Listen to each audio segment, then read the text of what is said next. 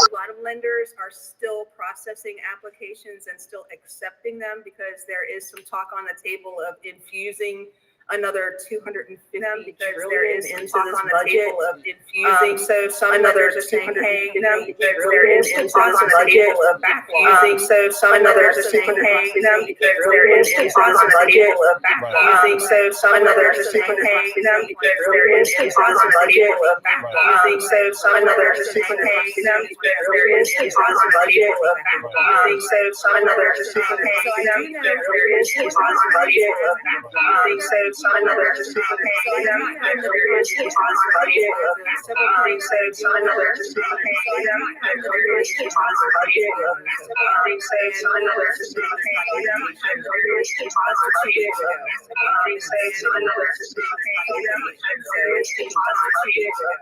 So for all those people at home who are just kind of freaking out, are you saying like, for all those people at home who are just kind of freaking out, are you saying like, for all those people at home who are just kind of freaking out, are you saying like, for all those people at home who are just kind of freaking out, are you saying like, for all those people at home who are just kind of freaking out, are you saying like, for all those people at home who are just kind of freaking out,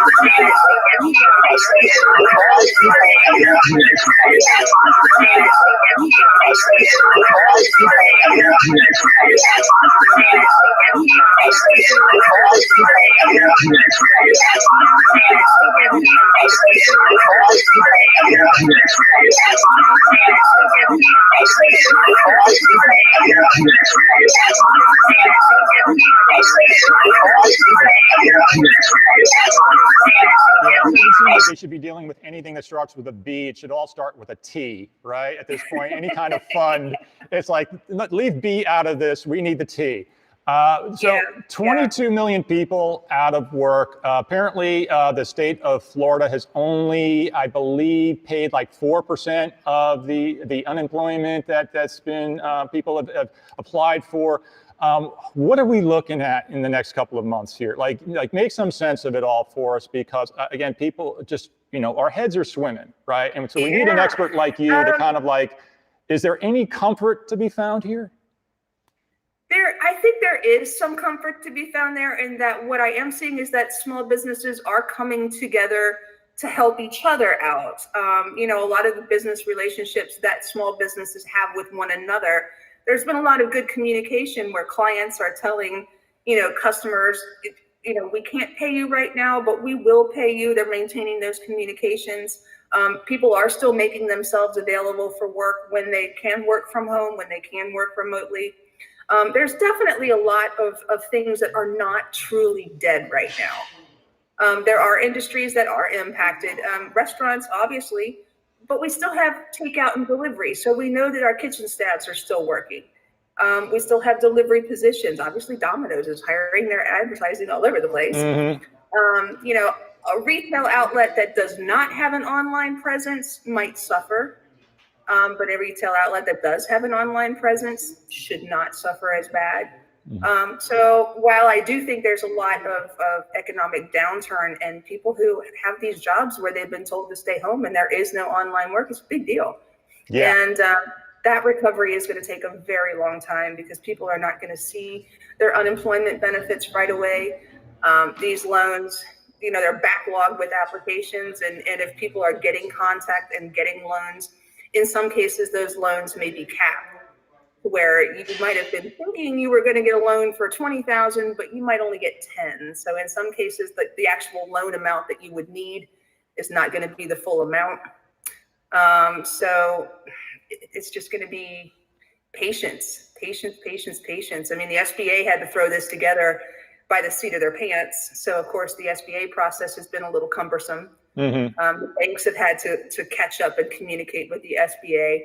And this type of situation is just completely brand new to everybody in the country. So my thing is just to stay optimistic, to work when you can, to communicate, and to keep applying for resources. If you've come across a site, like I know the city of Tampa is doing some things with rent and utilities. A lot of companies are, letting the bills go, not doing the late fees. But so it's going to take time. And I would say up to a year. Wow. Yeah. So we got about 3 minutes left in the segment. I'm going to ask you a question that's kind of like a sort of a pet thing of mine. We saw a lot of talk during this campaign cycle about UBI, Universal Basic Income. It's something that people started talking about pretty early when they started talking about stimulus. Maybe we should be sending people a check every month. Do you think this is an idea that's going to gain traction when we come out of all of this? Will this maybe fall into some sort of campaign platform, or is this something that Congress might start talking about and saying, you know what, this could be a pretty good idea? Not to say that there's going to be another pandemic down the road, but we're starting to see the validity of an idea such as UBI. I know as of the news this morning that there is another set of legislation on the books now that's under debate, where they do want to kind of guarantee a basic income of $2,000 per month per eligible household for the next 6 months. Now, I just saw a little bit about that this morning, so I need to do a little bit more reading into it, but that is now on the table kind of as an emergency measure, not as a permanent solution. So that's something that we're just going to have to keep an eye on, because that just now popped up in my news this morning, to where they're talking about giving households $2,000 a month. Yeah, it makes total sense, right? I mean, it makes sense because, listen, anybody who gets something like that, they're not going to hoard this. You're basically just cycling it through the economy. And if we need money cycling through the economy now more than ever, and so it does make, it's not like people are just going to stuff it under their mattresses. It's going to go right back into your local communities, right? Exactly. And with the $2,000 income, they're basically kind of saying at this point, single households with an income of under $130,000, and then married households with an income of under 260,000, and then they're talking about tacking on some amounts for dependents, children, capped at 3. So where 2,000 would be the basic check going to a single household, it could be as high as 6,000. So that's awesome. But that just now came on my radar this morning. A lot of people are not into the whole socialism idea. Other people are like, no, hey, it's not socialism. Please. It's not really a political thing at this point. All right. Well, Kristen, we got to wrap this up. We love you for coming back, and please return again. Maybe we can talk more about UBI if it becomes a sticking thing, which would be great.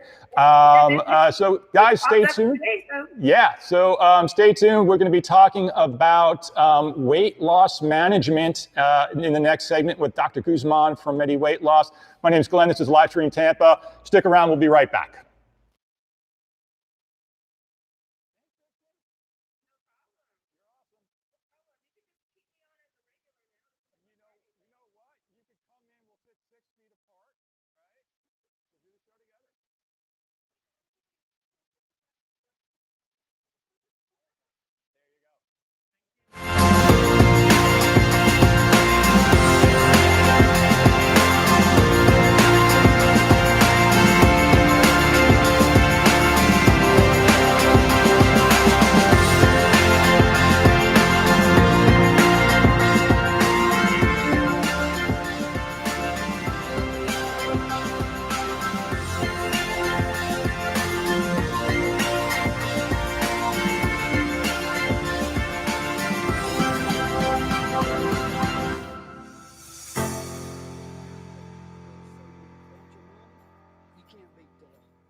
Hi, I'm Rusty Wallace. And I'm Johnny Bench. And we're no strangers to big-time pain. Which we trust Blue Emu's pain relief products. I use it every day to keep me on the move because winning never gets old. Blue Emu pain relief products, non-greasy, deep penetrating formula, gets down deep into your muscles and joints to do its magic.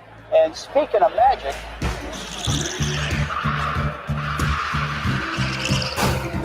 Blue Emu, maximum pain relief, the official pain relief cream of NASCAR. We are stronger together in the warm air and Gulf breezes, by the sparkling water as the sun slowly sets, where pirates shout ahoy and treasure awaits, where gentle manatees swim past timeless minarets, with adventures to discover in historic districts, with diversity and charm, in our community by the bay, to make memories beyond measure when you return, because we are all stronger together. Where hope always shines, and the hip, urban heart of Florida's Gulf Coast beats, we will be ready for you in Tampa Bay, Florida's most resilient destination. At Medi Weight Loss, your health and wellness is our top priority. We're now offering virtual tools to help keep you safe and on track with your weight loss goals. Focus on your health and lose weight with our individualized medical plans. Call for a free virtual assessment. Medi Weight Loss.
There he is.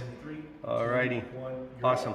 Hey everybody, welcome back to Live Stream Tampa here from the custom-built Rocky Mountain Lodge. My name is Glenn. I'm your host this morning. We're in hour 13 of the show. Thank you to Neil Patrick Harris for joining us in the last segment to show us some live magic. That was awesome. Thank you, Neil. So we know a lot of you are sitting at home, shelter in place, and it's a scary time, and you're looking for any kind of comfort you can find. And we know most of us find comfort in food. That can be a great thing, that can be a bad thing. Here to help us make sense of it all is a friend of the show, Dr. Macklin Guzman of Medi Weight Loss, one of the premier weight loss centers in the country. Dr. Guzman, how are you, sir? I'm doing very well. Thank you for having me today. You're welcome. Thanks for being here. And sorry to everybody who had any technical difficulties at home, any audio difficulties. I think we've got that figured out. So Dr. Guzman, how have you been since the last time we've seen you? Doing very well, staying safe, following the social distancing and following those stay-at-home orders. And I've been working from home very diligently at this point. Family's great, everyone's doing very well, and staying up to date with everything that's going on right now. That's so great to hear. So how is this crisis been affecting your business? We know you guys are really clinic-based, right. So that's got to be disrupting the way that you provide your services to your clients. So how have you adjusted? Well, it's certainly been impacted, but not necessarily in a bad way. We know that telehealth and telemedicine are viable alternatives these days, especially in the healthcare arena. So a lot of our clinics are still open. In fact, they're open in the sense where patients are coming in and doing curbside service, for instance, the picking up of food products and supplements and things of that nature. And any appointments are actually being taken care of through telehealth or telemedicine platforms with their providers.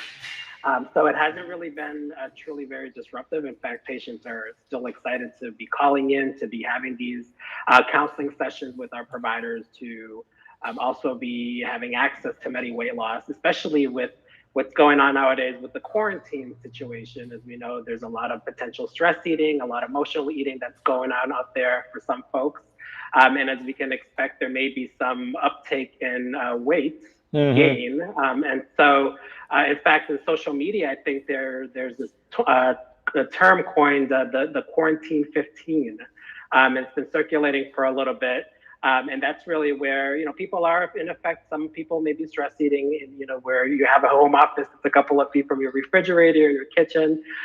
So, people are kind of even doing some stress baking, things of that nature. But the reality is, still there are other options that our patients can follow specifically to continue to have and do healthy choices for eating and so forth, and cooking at home as well. So everything's doing really very well, especially on the telehealth front for us. Right, and you're the chief science officer at Medi Weight Loss. So getting scientific here, are you seeing that kind of data? Do you think when we are through all of this, we will start to see data that really supports the things that you're talking about, right? How stress eating goes up when people are in shelter in place. How is this going to be affecting just our approach to food moving forward? Well, I think there isn't anything that's going to be truly surprising for us. I think it's really, human behavior, psychosocial factors that are there already anyways. And so if anything, this is a little bit more prolonged because we're now heading into almost a month, and for some folks in some states can be, into 6 weeks. So we may be able to kind of garner additional data related to, national crisis or pandemic crisis and how that interrelates to human behavior aspects for eating and so forth. But the reality is, we already kind of do have an idea as far as what stress eating does induce, especially with the weight gain aspect, and also being able to address those issues through other really coping mechanisms that are underlying at the behavioral part. So that's really where we come in with Medi Weight Loss, is focusing on lifestyle intervention, behavioral modification, really even continuing to make all those informed, healthy decision-making, even while you're at home, staying at home, or even when you're ordering things online for grocery pickups and things of that nature. So I think there may be data specific to pandemic, even pandemic preparedness. moving forward if this were to occur again. But the reality is this is a crisis that's going on globally, as we are aware, and there may be additional trends that we'll be able to identify moving forward. That's great. Now, we also understand that you have some advice for us about masks, right? Like, are we doing the mask thing correctly? So that's a great question. So, we think of masks, especially the way that this particular virus is transmitted. Initially, everybody thought, we knew it was droplet. It was through its respiratory droplets and exposure to those when you're inhaling them. The reality is that there is additional research that is coming out that has come out related to aerosols and essentially the potential, given the right circumstances and environment, where there can be aerosol particulates or particles in which it does in essence become airborne. And then another reason why there's been that change even in the CDC guidelines related to where at the beginning they said, you don't have to wear masks if you're out in public, and now they're actually recommending it. And a lot of that change in policy really came through because of what we know that there's a sizable amount of the population out there that is asymptomatic. And because they are asymptomatic, they may be potentially transmitting that to other people. And then only one of the ways to mitigate that is by having, system-wide or policy, national policy upgraded in public health strategies where there's a recommendation of masks. Now, that being said, there are specific caveats that I typically, we recommend not only in the infection control arena, is related to even how masks are worn and how they're taken off. So some of the touch points are usually that I always like to talk about is, even before putting a mask on, you want to make sure that you're washing your hands that 20 seconds. Simply because you're about to touch the mask. And once you put the mask on, you want to make sure it's completely covered the nose as well as a little bit under the chin, depending on the type of mask they're utilizing. But here in this case, they're recommending the cloth mask, but even surgical mask is making sure that there's full coverage of the face. Another thing that people oftentimes forget is that just because you have a mask on doesn't necessarily mean that you need to stop that social distancing. You should still keep that physical distancing in place, simply because even though it's an added layer of protection and barrier, that's the true and tried public health intervention that we know definitely works for minimizing that transmission. So avoid touching the mask as well. So you want to put it on before you head out the house. And then you want to avoid touching it at any other point once you're out and about, simply because that's where we lead into instances of cross-contamination. And so if you're walking about, most of the mask where the viral particles are going to start accumulating is actually the front part of that mask. And then even taking the mask off, you want to make sure that you're taking it from the back off and you're not really touching any other part of your face. And then subsequently, if you're washing this mask, you should go ahead and put that into the washing machine, and then subsequently wash it. Now, if it's something that's disposable, then you also want to make sure that you're also using it as well. That's really, really, really great advice. I know my brother, he works for a phone company up in New York, and they issued them masks recently, and he put a picture of it online. The thing was as thin as cheesecloth, and there was a label inside saying that it was made in China, and he's like, do I really want to use this? I don't think he's going to use it, but it was, nice of them to try and give him a mask anyway. We've got to wrap this up. Any last pieces of advice for people as they prepare for possibly another 3 or 4 weeks of lockdown? I think, at this point is you just going to have to pull through and continue. I know that this is a very stressful time for everybody. And I think advice-wise is just understanding that, these things do happen. And ultimately, it's about still continuing, even though you're not seeing that one-to-one with some of your friends and family, there's other ways and other avenues to still get that support, that psychosocial support, like we're doing with video conferencing and so forth.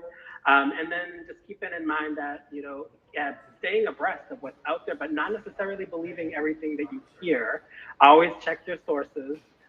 Look at CDC, look at WHO, anything related to academic medical centers. I know Johns Hopkins has some great resources on their website as well, because there's a lot of also misinformation, a lot of theories out there, some conspiracy theories as well, and just really understanding that you're only as good as the information that you're getting as well. And it's always prudent that you try to assess what you're reading before you start making decisions that are maybe perhaps not as informed, and having those conversations as well, and really reaching out to other additional expertise that is out there. Well, that's great advice, and we hope that everybody who's tuning in shares this with their friends and family, especially all that information about the masks. That was super insightful. Dr. Guzman, thank you again for joining us. We're going to take a short break. In the next segment, we're going to have Dave Goldberg, one of the funny guys from Killer Bunny, joining us for some laughs. Stay tuned. Stay healthy and visit sprint.com to get the services you need. Stay home. Those words have lived in my heart for nearly 20 years. It's a reason why our nurses and caregivers deploy a higher standard of home. Because if there's one thing we know, it's how it deserves to see.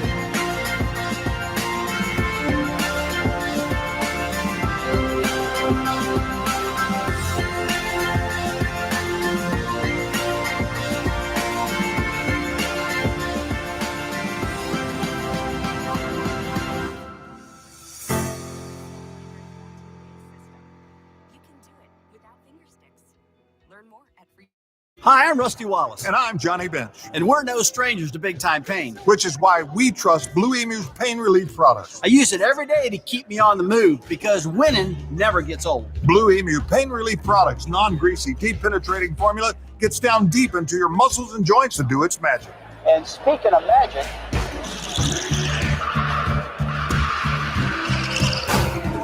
Blue Emu, maximum pain relief, the official pain relief cream of NASCAR.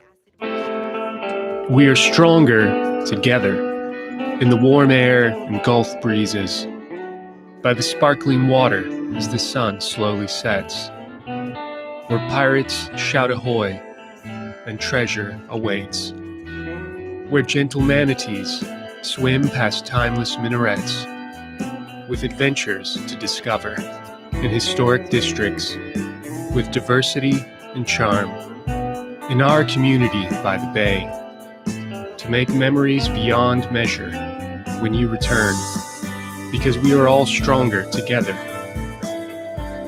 where hope always shines in the hip urban heart of Florida's Gulf Coast beats. We will be ready for you in Tampa Bay, Florida's most resilient destination. At MediWeight Loss, your health and wellness is our top priority. We're now offering virtual tools to help keep you safe and on track with your weight loss goals. Focus on your health and lose weight with our individualized medical plans. Call for a free virtual assessment. MediWeight Loss.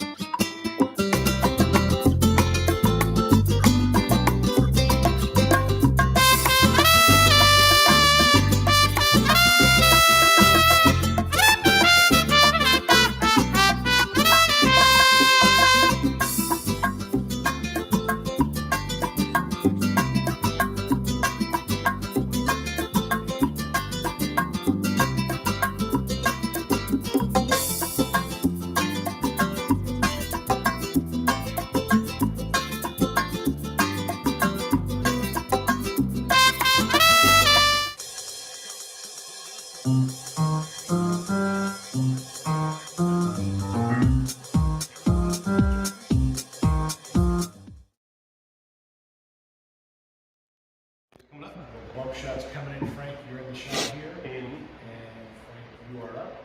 And coming in, camera 1 and 3, 2, 1, go. Hey everybody, welcome back to Live Stream Tampa. My name is Glenn. We're coming to you live from the Majestic Custom Built Theater here in Channelside. One quick programming note for all of you. Live Stream Tampa is not a show about a particular sexual fetish. We've been seeing a lot of requests in the comment section on our website, and I can assure you that's not going to happen. Okay. So turning now to our next guest, we have with us a comedy impresario. His name is Dave Goldberg of Killer Bunny. He's responsible for a lot of the great stuff that you see out on Comedy Central and other places like that. Dave, welcome to the show. Thanks, Glenn. It's a pleasure. How are you doing personally, sir? Fine. I mean, we're in lockdown. I work from home a lot anyway. I have an office in New York City, but there's a lot of times where I'm here anyway, just because it's kind of fun to work at home, you know, and not go into the city. But the truth is, everyone here is healthy. I live in a big town of like 30,000 people, and I see people out on the streets all the time, keeping their safe distance. But you know, they're out. So it's not so bad as far as I can tell from where we're sitting. Yeah, I mean, you being in New York City, I almost feel like I need to lean back a little bit here just to keep an extra distance. I haven't been in Manhattan since March 12th. It was like the day before we had a show, an episode of one of our comedy specials premiere on Showtime, and we were at the Today Show promoting it with all the comedians. Right. And the funny thing was, it was the Hoda show. Hoda and I'm being a spaz right now, but it was like it was the later Today Show. Yeah. And they were interviewing, you know, with Jenna Bush and Hoda. And normally they have a studio audience, but the studio audience consisted of like 3 people. Oh my gosh. That were employees. So the city was starting to get on lockdown, and I haven't actually been back there since, but I hear it's kind of a ghost town. Right. So let's talk a little bit more about the projects you've been working on for people who are not familiar with you. Give us a little bit of background on who you are and all of the funny stuff that you put out there where people might go, oh, that Dave did that? Sure. Yeah. I have a production company called Killer Bunny Entertainment, and we've been in business for about 15 years or so. I have a partner named Rob Sia, who's also a best-selling author and a former New York City detective, who's done a lot of best-selling books about his days on the job in New York City. So we've done a lot of, I'll give you the background. We've done a lot of crime shows. We did a lot of stuff for Discovery Channel about people in the mob. We did a show for Court TV called Under Fire. Mm-hmm. And a number of years ago, we were doing a show for Mark Cuban's network, Access TV, called Bikini Barbershop Jersey, which was as bad and cheesy as you can imagine. It was a reality show set inside of a bikini barbershop on the Jersey Shore, and it was really low rent and just absolutely ridiculous. But it was great. It was dirty and stupid and funny. And around the time we did one season of that, and that's when Mark said to us, I need to stop doing this kind of reality smutty stuff. I want to start doing live television. Do you guys know how to do live TV?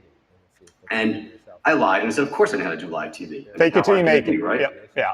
And we knew the owners of the Gotham Comedy Club, which is this legendary comedy club on 23rd Street, Manhattan. Big names have been through there. And I asked them, I said, how do you guys feel about doing a live show out of here every week? And in one day, we had a yes from them, a yes from Mark Cuban. And from then on, I became, as you said, the comedy impresario, almost by chance. So we did 130 hours of Gotham Comedy Live. Every Thursday night, it was a live 1-hour show hosted by a famous comedian. We had Sinbad, Cheech and Chong, Fran Drescher. You can name the list, you know, 130 of them. Live and uncensored. So not only did that show give comedians a chance to do 8 to 10 minutes of whatever they wanted, which you can't do on Conan or on any of those shows or in Kimmel. They really have to open up and be funny and do anything. And there was no censoring. There was no delay. It was a great forum. And what happened was after about 7 seasons of that, the network just started, Mark was starting to sell it. He knew that it was, you know, time to move on. But in that time, we just started developing relationships with a lot of other comedians. We had 700 comedians on that show over the number of 6 years, including people that had never been on TV before, like Keith Davidson, Michael Che, Colin Jost, all that are on SNL now. Sebastian Maniscalco made one of his TV debuts on our show. So we've done a lot. We've been lucky enough to have been working with 600 or 700 comics over the last few years, all of whom have great ideas. And most recently, we just did a show for Showtime called Funny Women of a Certain Age. And that came from one of the comedians we met during our run on Gotham, where it's all women over 50. I've been seeing it. You want to talk about that? Who have never been able to perform before, because even Gotham Comedy Live, there'd always be like 4 guys and 1 woman. It's just how comedy works, and it's not a good thing. So a comedian named Carol Montgomery, who's been doing this for 40 years, has had a pretty good career raising kids, you know, supporting her husband as a comic, but never made it big, said, I never got to work with all the women that I've come up with together. because there's one woman on a show, or women aren't funny, or women will get fired because, you know, the woman who was on the night before wasn't funny. You know, she bombed, so the next one must be unfunny. Right. And that's how we've created funny women of a certain age. And we did 2 specials for Showtime already with Caroline Ray, with Fran Drescher, with Lunel. And those have been big hits for us. That's awesome. That's how we got into the comedy business, and we're, you know, continuing to develop. We're supposed to right now be in Nashville shooting a 2nd season of a show called Stand Up Nashville, which is on a brand new network called Circle. It's owned by the Grand Ole Opry. It's a country music lifestyle channel. And we now have 12 episodes last October that premiered in January. That's still airing on the channel. But that's also, it's a clean show, but it's like Gotham in that there's 5 comedians, always kind of a famous host, somewhat with a Southern bent. But again, it's not dirty. It's a clean, very funny show. Grand Ole Opry, of course. Exactly. And we're supposed to be doing 12 of those right now. Unfortunately, no one's allowed to go into the club. So we've been doing some streaming events like what you're doing here. And hopefully come June or July when things open up, we'll be back down there doing more of them. Cool. I think, do we have a clip? I think we have a clip of some stuff that they've done. We played some shots. Oh, we played some. Okay. Just talking to play some more. Got it. Okay. Sorry. Okay, cool. Yeah. So people, so if I'm going off too much, you can no, that's fine.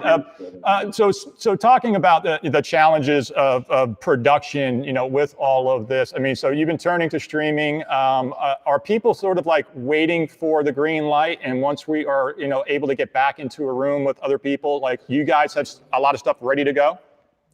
It's funny. There's a lot of shows that we have that are like, you know, waiting to go. One of the ones for Circle also is kind of like a Tosh.0 type of clip show, which I probably could do from home, but everyone's kind of put the brakes on production at the moment. What is happening, and what's interesting, is that I probably had more meetings with development executives at Discovery Channel, at TLC, at Warner Media, which owns, you know, TBS and TNT and True TV.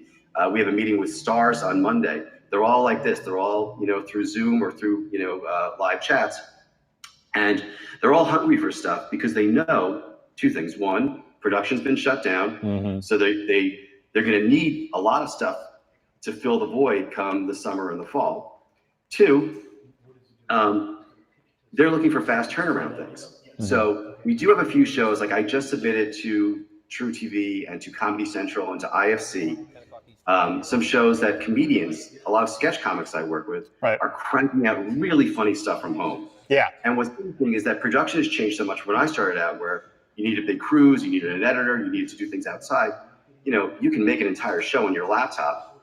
Right? And these guys are very talented. So they're all good editors, they're all good writers, they're funny performers. So I just sent out like 4 different ideas of quick, funny shows that could be done from home. And you wouldn't even know they were done from home. Yeah, we've got comedy going on here. The guys keep handing me notes, and then they're taking them away, like, pitch this, and it's like, where are we going here? Am I taking, ask me anything. I'll tell you. So to answer your question, there's a lot of development going on. Executives are hungry, and I think part of it is because they're home with their spouses and their kids, and they'll do anything not to be with their spouses and kids. They're like, let's work. You know, this is my chance to really focus. They're not going to Starbucks. They're not in marketing meetings. They're not doing like, you know, those stupid courses they get from HR. You know, so they really have time to think about creative.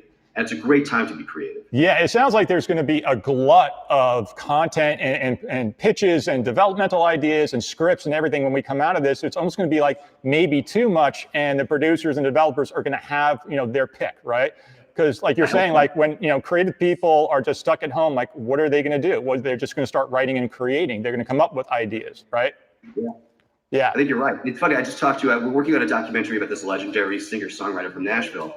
And he just spent the last week writing a song with Brad Paisley over Skype. And he goes, it's the best work we've ever done together. And they're not even in the same room, but they're working like this. So there's great creative, there's a great creative flow coming out right now. Yes, and we're trying to figure out how we can capitalize on that. Speaking of great creative, we're going to go to a clip of Zanies.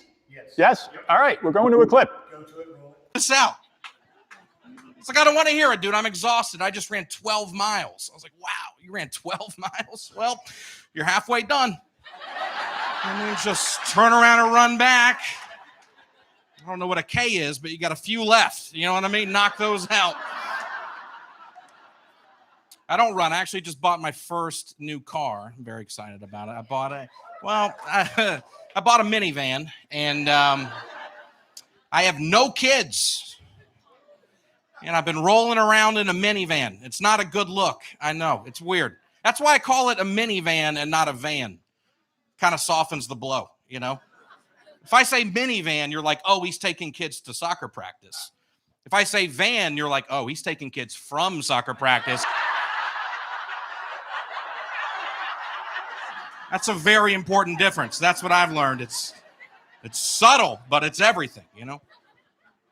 I know nothing about cars. It's humiliating. Anytime something happens, I always freak out. I had to get an oil change before I left Nashville last, and I'm sure that y'all know what this is, right? But during the oil change, the guy came into the waiting room and he showed me the.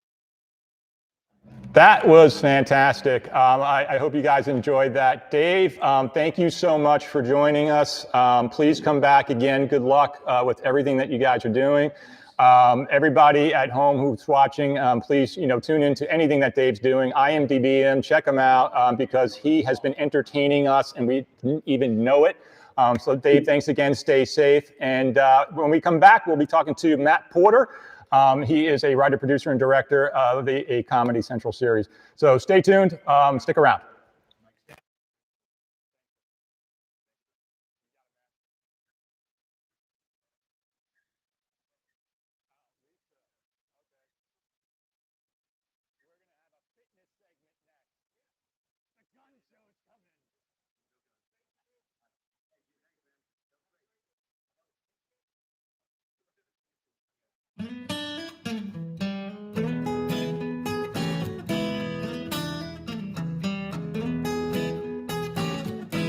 My name is Joel Davis. My company is Commune & Co., a new coffee company in town. First of all, the coffee we source, and second of all, the brewing method. We work with some of the best roasters in the country who work directly with farmers.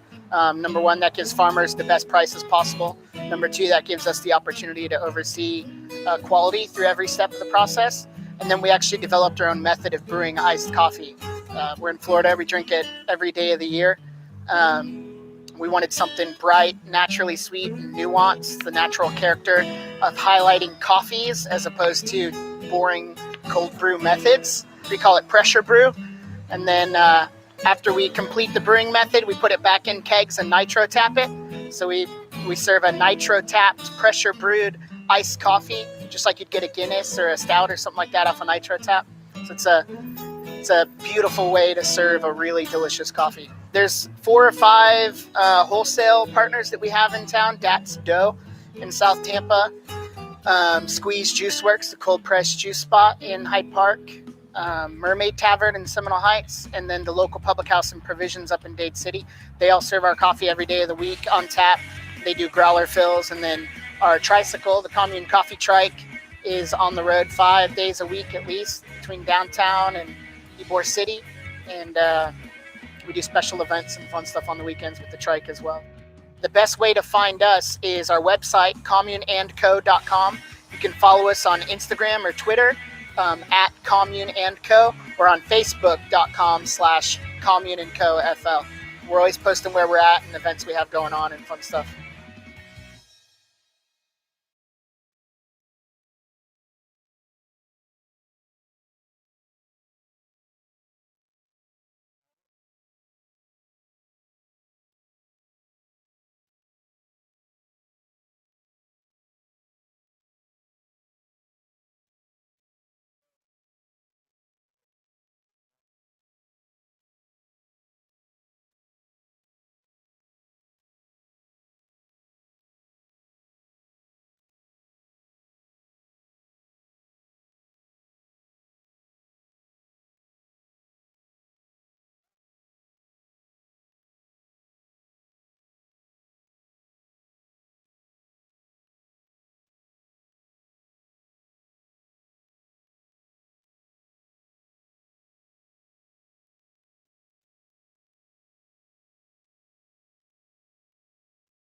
2, 1, mic's back up.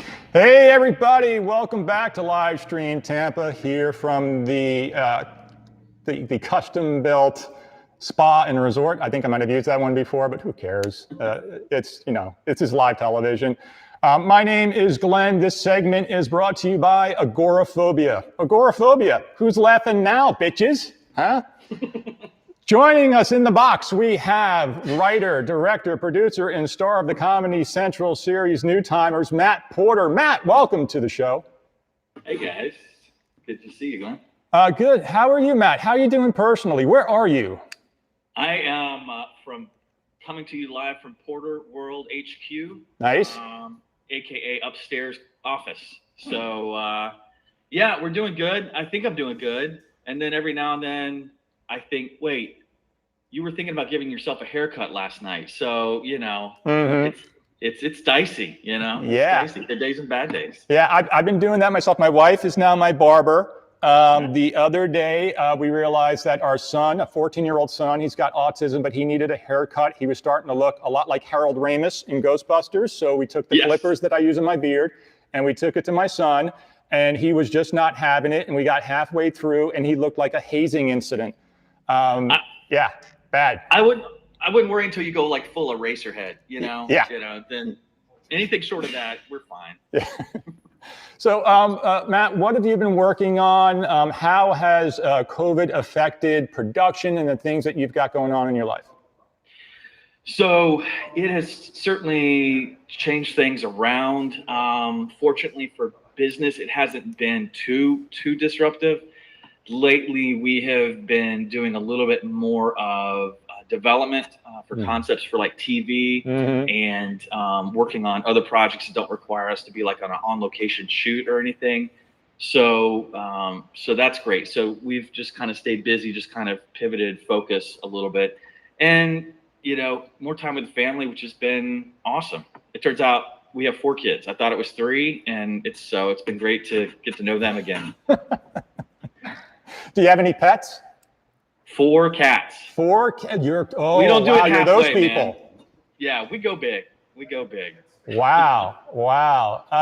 What have you been hearing from your peers in the industry as well? I mean, again, it sounds like everybody is busy sort of writing, developing, coming up with pitches. In the last segment, we talked to Dave Goldberg from Killer Bunny. He's a comedy impresario, does a lot of, comedy shows and Showtime, and working with Mark Cuban, stuff like that. And it seems like everybody's going to be ready to create once we're able to get in a room with other people and create again.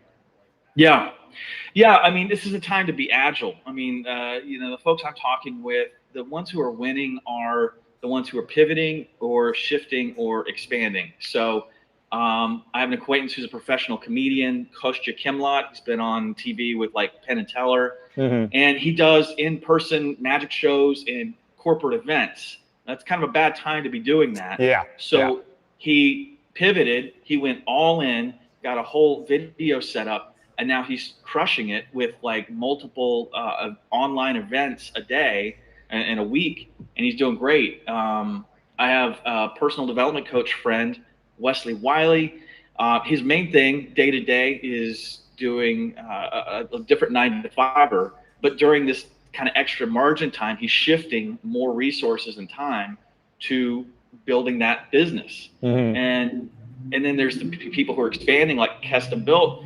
We all day to day normally fight for our own slice of the pie, but there's a time and place where it helps all of us if we work to make the pie bigger. And so I think that's a nice thing to do, where you reach out to other people in your industry and work to grow the category, not just your own business. Right. Yeah, exactly. It seems like, and social media is really helping that out a lot, and people are finding new audiences, and the audiences are finding new content all the time. COVID-19 obviously is no laughing matter, right? So where are you finding the funny? Because we know there are going to be some comedians and comedy writers who are going to kind of like get up to that edge and that line, and there might be some stuff where it's like too soon. So how are you approaching, comedy as you're moving forward?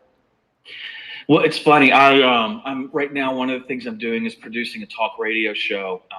And sometimes we do that where we'll produce a show on a Tuesday and it goes out over the weekend. Sometimes we produce a show and we don't know yet when that's going to end up airing on these 250 stations. Right. So here's the litmus test that I have found is, okay, this is funny right now, but if a whole bunch of people, if this took a super tragic turn, would this joke still be funny? Yeah. And if it doesn't pass that litmus test, then maybe we just let it rest and save that for another time. Yeah, it seems like the safe territory is like the stuff we were talking about before with like giving ourselves haircuts and just sort of like, oh, I didn't realize I had, 4 kids and not 3. Like there seems to be how we're reacting to it, right? Our own flaws and insecurities, that's fine, but not making fun of the actual death part itself, even though you might see somebody laughing when they're like, oh, that pastor in Virginia died from it after having like a big mass. And it's like, that's kind of funny, but not in a really funny, haha way, right? Yeah, everybody's got a different style and a different line. I always tend towards stuff that is, self-deprecating and that we can all kind of relate to. Right. And, I think comedy is no more needed than in times like this, when things are kind of bleak and it's a little kind of ugly out there. It's like, if we could laugh a little bit and, I think that helps us. Yeah. How do you think the industry is going to change once we get the all clear and we get the green light? I mean, obviously, again, people are going to be anxious to get back together and start producing stuff, getting crews together. Comedy clubs, maybe not so much. I mean, what's your prediction on all of this? As far as how we come back, when we come back, the pace of coming back, that's for the experts. I don't know. All I know is I really believe in the free market. I know we have so much pent up energy right now. Mm-hmm. I think we're just going to come absolutely roaring back. Obviously the economy is kind of trash right now. Yeah. But I just believe in the entrepreneurial spirit. I think we have a special brand of that here in our country. And I think we're going to see some amazing stuff once we get the all clear. Yeah, I think you're right. I think that a lot of people are like starting to learn things right now about themselves and, like you're saying, pivoting and adapting and becoming flexible. I think there are going to be a lot of people who have been furloughed who may not be there when those jobs come back, and some people who are just making career pivots. We're going to wrap this up in a little bit. I got one last question for you. Yeah. If there was one person alive or dead in history that you could be quarantined with, who would it be? I got to go with Steve Martin.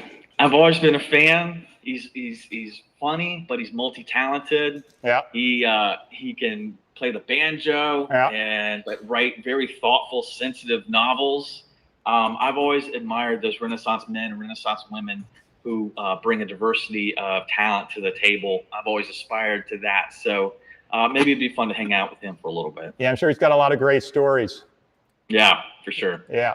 I think that's about all the time we have for this segment. Matt, stay safe. Thanks for joining us. Guys, keep tuning in. Our next segment, we're going to do a little bit of fitness with expert Lisa Jamison. My name's Glenn, and we'll be right back.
Hi, I'm Rusty Wallace. And I'm Johnny Bench. And we're no strangers to big time pain. Which is why we trust Blue Emu's pain relief products. I use it every day to keep me on the move because winning never gets old. Blue Emu pain relief products, non-greasy, deep penetrating formula, gets down deep into your muscles and joints to do its magic. And speaking of magic,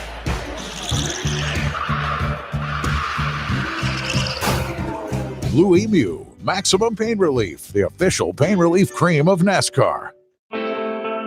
We are stronger together in the warm air and Gulf breezes, by the sparkling water as the sun slowly sets, where pirates shout ahoy and treasure awaits, where gentle manatees swim past timeless minarets, with adventures to discover in historic districts, with diversity and charm, in our community by the bay, to make memories beyond measure when you return, because we are all stronger together, where hope always shines in the hip urban heart of Florida's Gulf Coast beats. We will be ready for you in Tampa Bay, Florida's most resilient destination. At Medi Weight Loss, your health and wellness is our top priority. We're now offering virtual tools to help keep you safe and on track with your weight loss goals. Focus on your health and lose weight with our individualized medical plans. Call for a free virtual assessment. Medi Weight Loss.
Quick, and ready, 3, mic set, 2.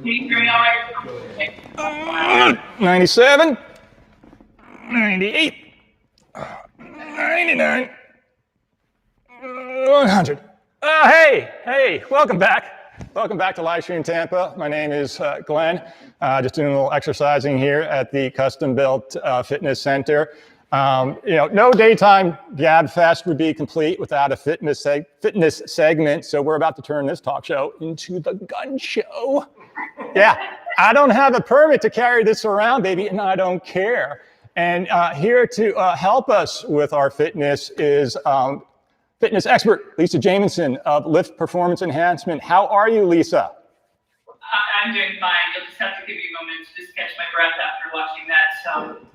Drink it in, baby. Drink it in. Yeah, I'm it all, and I don't get to, my shades are shut. I don't even get to look outside, so appreciating this moment, quite frankly. Thank you for joining us again, and we know you're a friend of the show, and we know that for a lot of you tuning in, you're all shut in place. Your gyms are closed. My gym's closed, and I've been crushed by that. I've absolutely, just like, I can't believe I can't get to my gym. But I have things at home that I can do, and there might be things that you might be able to do at home. So Lisa's going to help us out with that. First of all, Lisa, how are you doing personally?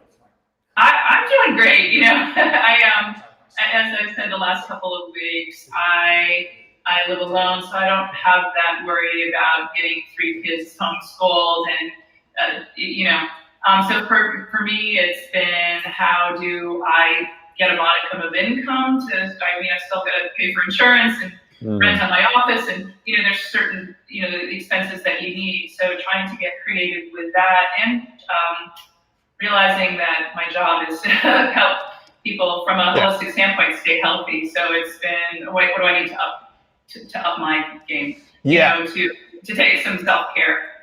Right. I mean, certainly this has been a huge challenge for the entire fitness industry. I mean, gyms are closed, yoga studios are closed, Pilates studios.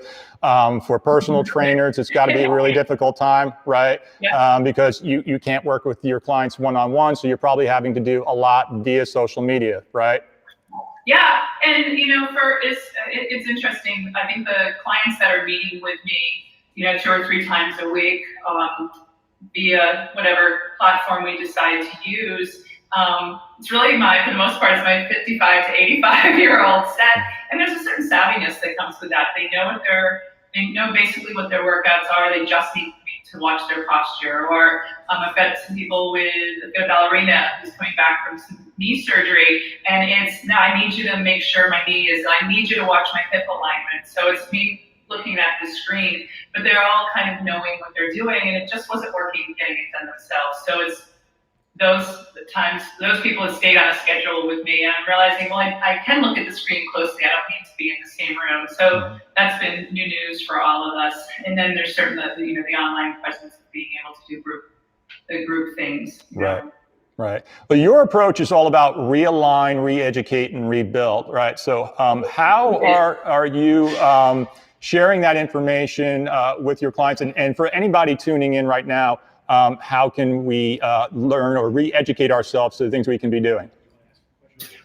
So it really, when I started that whole realign, re-educate, rebuild, it was really coming from an orthopedic standpoint. So Freddie talks about being in this perfect posture, and there's no such thing. There's beautiful alignment for things, but you're not meant to stay in this rigid alignment. You pass through good alignment, right? I can go into extension, come to good alignment, go to flexion, and all those are normal human movements.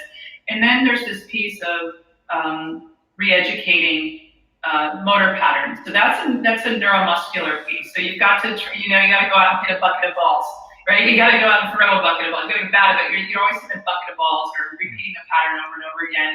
And then from there, that rebuild part is how do you get stronger? How do you get faster, right? Once you've realigned your body, you've relearned the motor pattern, then the strength and the speed and all that rebuilding comes after that. So to take that to other systems that we have, sometimes it's really just realigning our thoughts, right? Mm-hmm. And this has been a big kick in the pants for a lot of people. It's killing me not to go to the gym. You know what? Realign that thought, because here's news, it's not killing you. Mm-hmm. If you went to the gym, you have a much higher chance of dying, right? Negative virus, right? So just that wording, that constant message to yourself of, Smalls, you're killing me. No, I'm not, right? You're not, or we're not. It's, oh, wow, I don't get to go to the gym, period. What's the next one? Right. Semicolon, what's the thing that comes after that? What am I doing today? So it's realigning that, have gentleness with yourself, because you're right, it would be very unwise to go to the gym right now. Sure. It's been exciting for people like me to I take a walk every day. I put on hiking boots, just change it a little bit. But to see the amount of people that are outside that really have been, what I'm going to say, stuck in the gym, man. Right. It is too nice. And I try to get people to, for years remember when you were a kid, and for us it was later in the school year, you could go out after dinner because it was still late out. And it was like, Mom, can I go out before I go to bed? Can I, hurry up, get the dishes done, and you can go out and play. We got to do it. In sports, we get to go out. We get to go out and play. So this notion of I got to go to the gym, you've got some outside space. Yeah. And just what people do. Go out in your yard, go out on your back porch. And then just remember, kind of wherever you go, there you are. And there is some body weight to you. Mm-hmm. So a lot of the training that I've done through the years is when people are injured, I always say, hey, if you get on the floor, where are we going to work out? If you get on the floor, can you get up? Right. People go, I don't think so. Right. So great, on the floor. Is there anything other than sort of the usual suspects that people might be doing at home, going for walks, going for runs, maybe just doing some, normal push-ups, anything like that? Any tips, any tricks that you can give us for folks who are sheltered in place and not able to, do any kind of normal exercising? Yeah, I would say for the people who do have normal exercise, like either you have some sort of routine. Let's say you're used to going to CrossFit and, there's a WOD posted. All those are still posted, right? All those are still posted somewhere. So sometimes there's this beauty of going through it with zero weight and pretending you're going through it. So you do not have to take 97 steps backwards while you're sheltered. You can go through the movement. And quite frankly, you're probably going to have a bigger range of motion when you do that. So I know you were kind of half in jest when you were doing that push-up, but that very modified push-up that you were doing is going to be great for some people. If I went to do a standard push-up now and I can only bend my arms this much, that's great, but I'm getting this much muscular elongation and that much muscular work. You can get much deeper into the push-up. So it's not a bad thing, it's just different. And people will say, I'm doing a girl push-up, I'm doing a modified. It's just different. Right?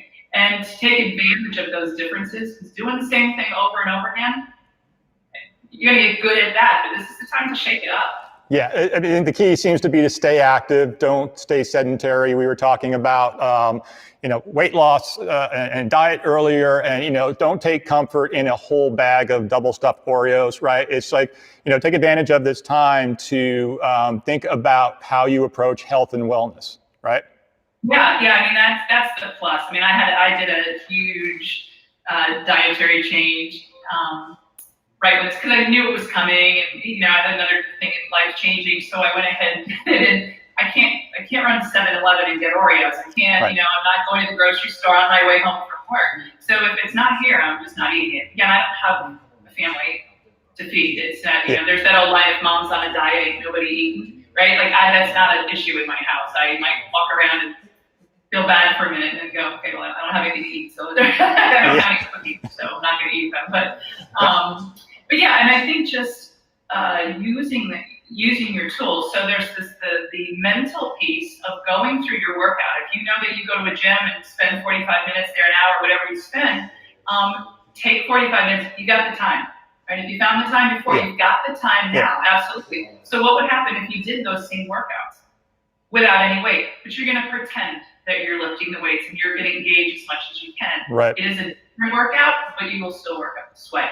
If you have a dog, carry your dog around. People, mothers, caretakers who carry around babies and little children, they get stronger walking upstairs. Pick up something. I could pick up a 5-pound dumbbell, or I could pick up a bag of sugar. Right? I could get a bag of sugar in each hand. Yeah. But the Ziploc bags, because you're going to drop one at some point, it'll go all over the floor. But you just kind of have to be creative. A stack of books. Yeah. Bend down, pick up one item. Bend down, pick up another. I mean, it's a great time to get out on the floor and do those wicked modified push-ups and see what they're really worth, right? You might be able to do 100 of them different on your body. So the key for all of you watching is stay active, get creative, don't just sit on the couch. You can watch TV and move at the same time.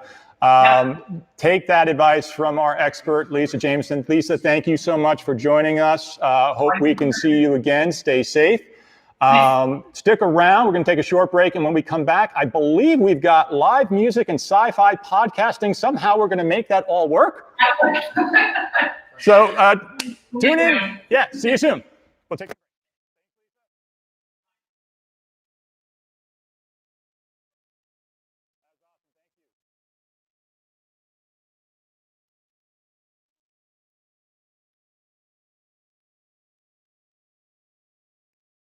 Hi, I'm Rusty Wallace. And I'm Johnny Bench. And we're no strangers to big time pain. Which is why we trust Blue Emu's pain relief products. I use it every day to keep me on the move because winning never gets old. Blue Emu pain relief products, non-greasy, deep penetrating formula, gets down deep into your muscles and joints to do its magic.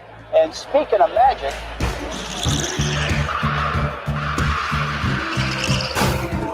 Blue Emu, maximum pain relief, the official pain relief cream of NASCAR.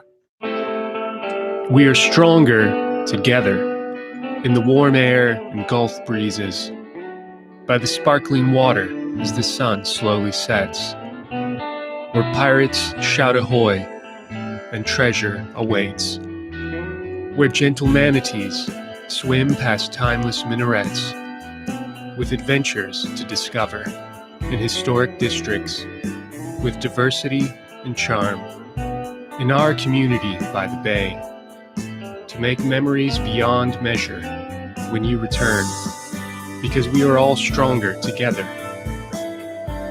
where hope always shines in the hip urban heart of Florida's Gulf Coast beats. We will be ready for you in Tampa Bay, Florida's most resilient destination. At Medi Weight Loss, your health and wellness is our top priority. We're now offering virtual tools to help keep you safe and on track with your weight loss goals. Focus on your health and lose weight with our individualized medical plans. Call for a free virtual assessment. Medi Weight Loss.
Thank you.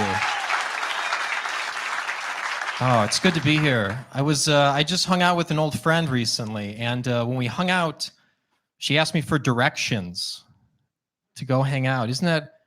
I was like, you mean directions to find your phone, to look up directions? What are you talking about? I think it's crazy that people still don't know how to use technology. I don't know. It's like the iPhone got real popular in 2011.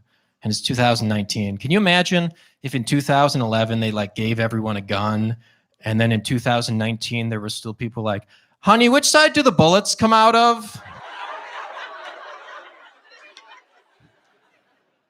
I always forget. I don't know. I feel like they should be able to confiscate technology, the police. If you don't know how to use it, if they pull you over, just, sir, are those MapQuest directions you've printed out? Give me the iPhone. You're back to VCR. You can work your way up. I don't know. But I don't want to seem like I'm hating on anyone or anything. You know, young people are just as bad. I get it. Like I have a new dentist now, and this guy's my age. I don't know. He walked in. It's terrifying. He called me bro. It's like, can you go get your dad or something? The hell is this? His name is Tyler. No, thanks. That's okay. I'll take like a Charles.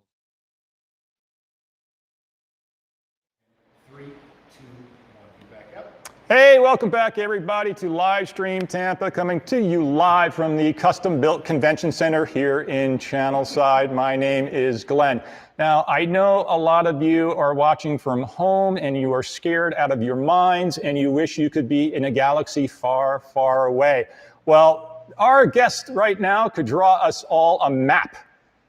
Joining us is sci-fi podcaster Jared Tockstein. Stein, right? Stein. How did I screw it up? Jared Tockstein. We're an hour 20 of the show, so I need more coffee.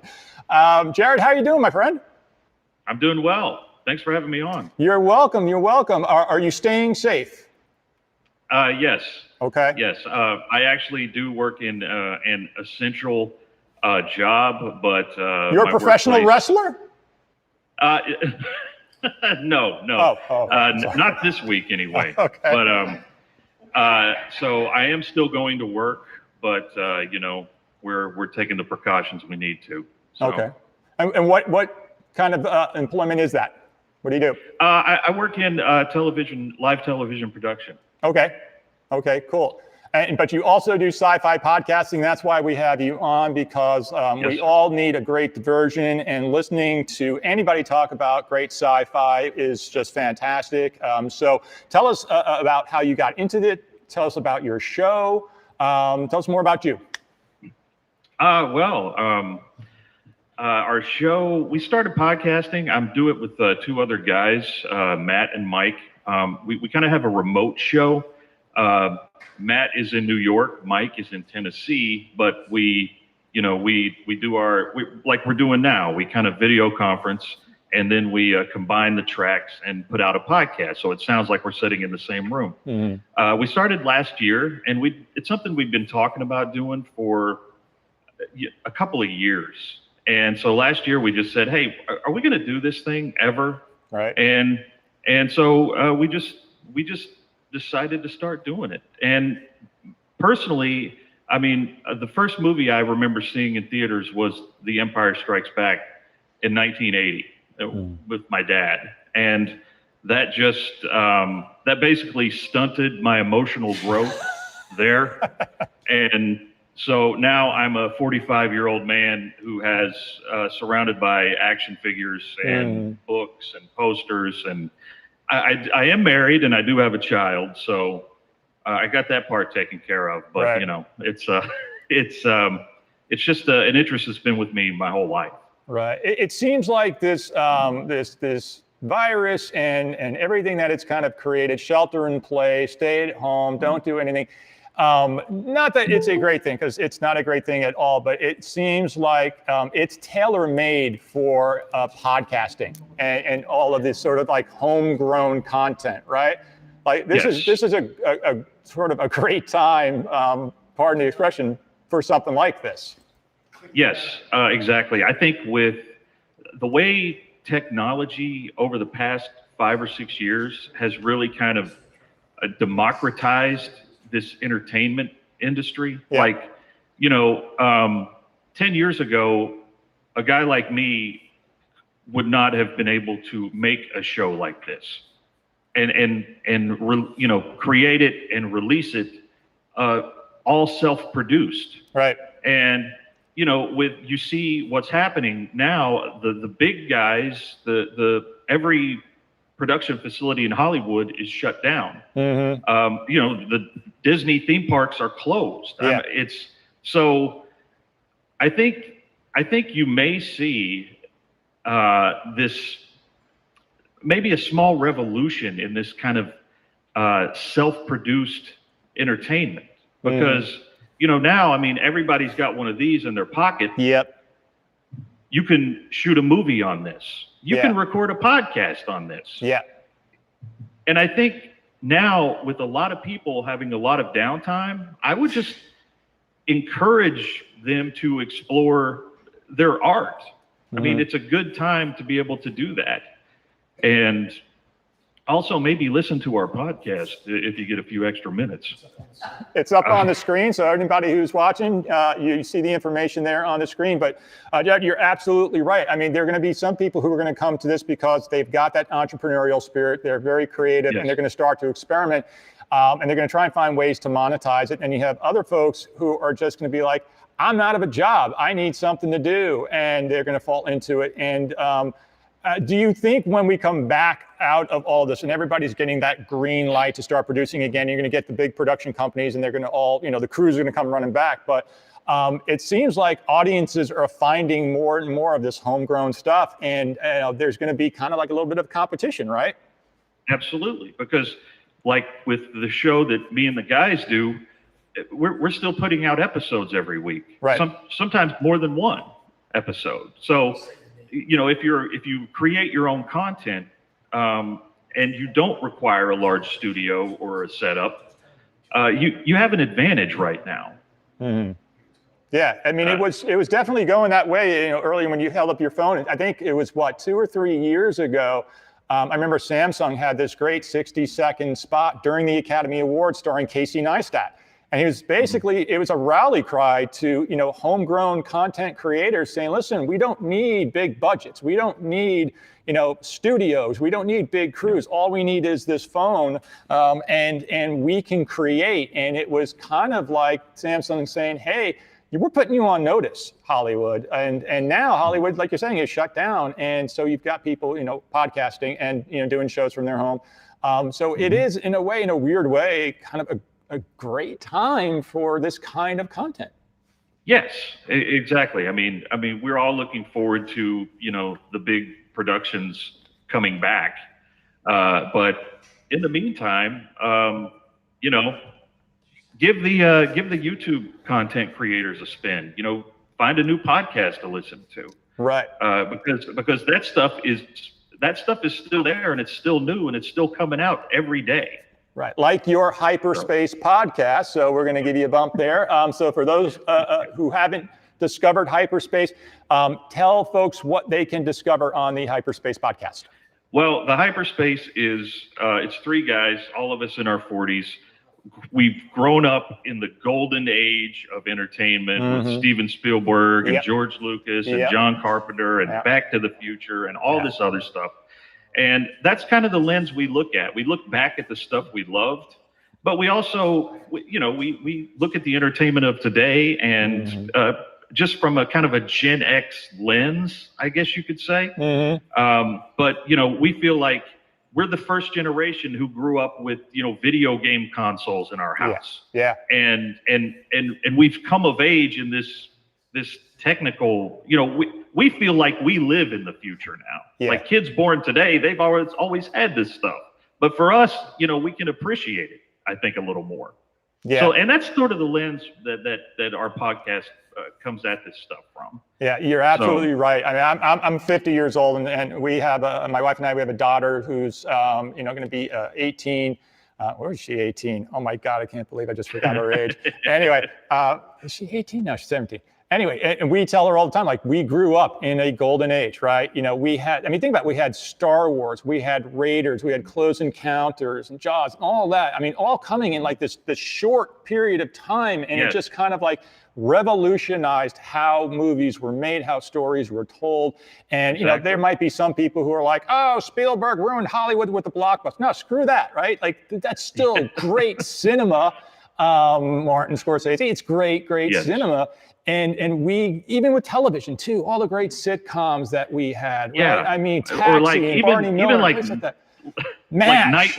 Knight Rider, A-Team, Dukes of Hazzard, Incredible Hulk, all that stuff. Yeah, so that definitely gives us a lot of insight and expertise into that world. So I can see why people would appreciate, you know, listening to your podcast, because it's like taking us back a little bit, and it's sort of the genesis of a lot of the things that we're seeing now, right? Like, you know, all of the creators have to pay homage to, you know, the stuff that we grew up with, because really it was this golden age of cinema.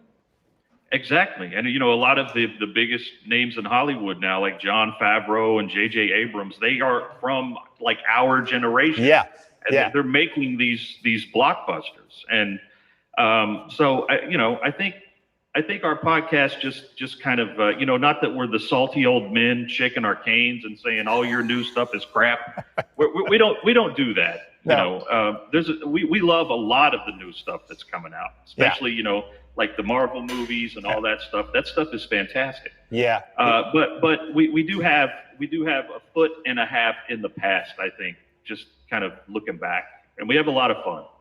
Yeah. What are you looking forward to the most when we come out of this, and, you know, everybody is able to go back to the theaters and the theme parks and just be able to be together again and hug each other without, you know, being scared out of our minds?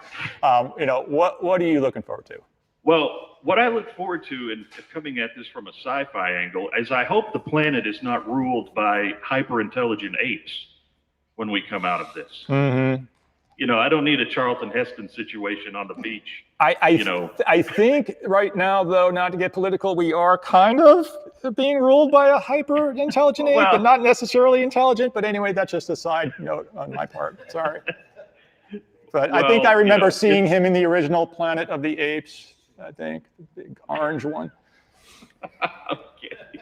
Well, what I'm looking forward to, I'm looking forward to going back to the movies, if that even happens. I mean, I've seen a lot of things saying some of the big theater chains might not recover from this. Yeah. Which seems inconceivable to me, but I guess that's kind of where we are. Yeah. I think, if you're a streaming service like a Disney Plus and Hulu and Netflix, you might be thinking, we're going to get this stuff before the theaters because the theaters might not be there. And it could change our consumption habits if this, keeps going on the way it's going. And that's kind of sad. I'm getting a note here. Okay, cool. We've got a few minutes left in the segment. 1 minute? How many? We're wrapping it up. Hey, we're wrapping it up. But dude, thank you so much for joining us. And folks, stick around. We've got some very, very important information for anybody out there who knows a veteran here in Florida or anywhere else that you might be tuning in from. So please come back. We've got Manny from the Florida Combat Vet Hotline to tell us some really important information. Thanks, Jared, and everybody stick around. Thank you. Thanks.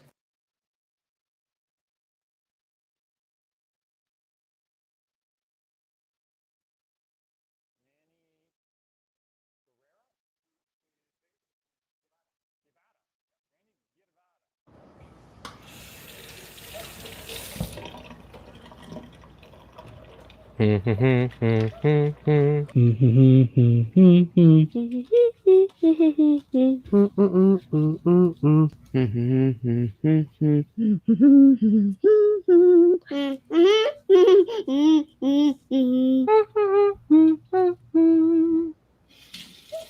many more.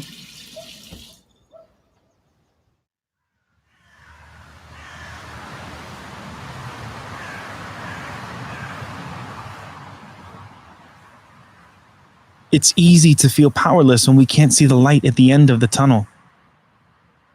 But if we pause for a moment and let our eyes adjust,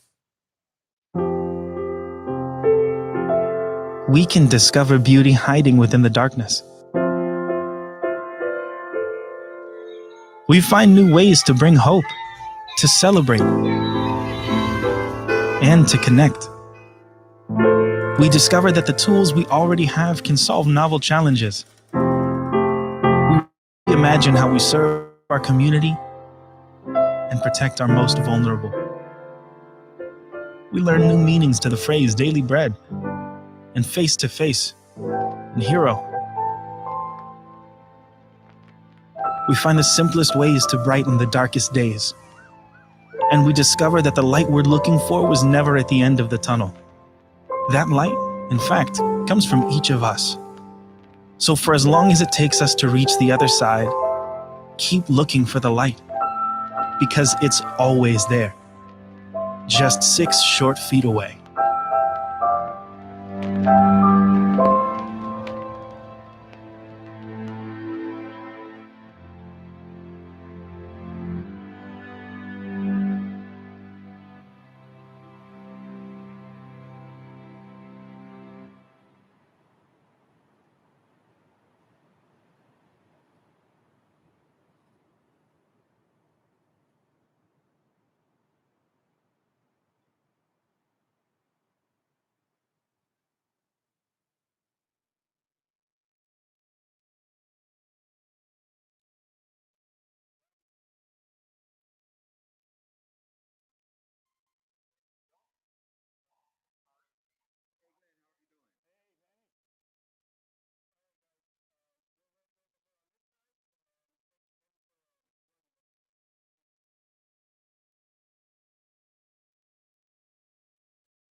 straight back to camera 1. 3, 2, 1. Hey everybody, welcome back to Livestream Tampa, coming to you live from the Custom Built Water Park here in Channelside. My name is Glenn. If you're just joining us, you missed a fantastic segment. My thanks to the cast of The Big Bang Theory for popping in and sharing some really great behind the scenes stories. It was classic. So be sure to check that out online later tonight. But right now we've got with us from the Crisis Center of Tampa Bay and the Florida Veterans Hotline, Manny Guevara. Manny, did I say that right?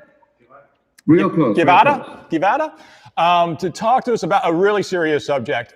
So we know with this shelter in place, with this lockdown, with everything that's going on with this crisis, this is affecting people far and wide, but it's probably especially affecting our veterans. And Manny, you yourself are a veteran? Yes, sir? Combat veteran. Yes, so sir. Thank you so much for your service, and thank you for everything that you're doing at the Crisis Center. Tell us, how are you doing personally? Well, let me tell you, I'm personally doing great. Missing the little things like the coconut ice creams, things like that. Outside of that, the family's doing great. The staff here is doing great, and we're just working with this and learning a lot. The new knowns, as I call it. This thing is teaching us new things. Yeah. How are things at the hotline? Are things busier than normal? Are you getting more calls from veterans? How are they kind of handling this? So I looked at a few of the numbers that we have in the past, and I can tell you that with 6 more months to go, we already exceeded last year's influx of calls by over 600. Wow. And we still have 6 months to go to close the catchment year, if you may. Yeah. Just last month, we received 56 COVID-19 related calls from veterans and or family members. So yes, it's concerning to some of us. Right. I understand that as veterans, we build resiliency, and perhaps in the first few weeks of the outbreak and pandemic, maybe we were holding it on a little bit more. So what I am expecting is that as time continues to go by, then our resiliency gets kind of tired, and then we reach out more and more. However, already we see an influx of calls. Right. And what are you hearing most from the people who are calling? Can you say that again real quick? What are you hearing most from the people who are calling? Well, most of it is that sense of needing to talk with someone.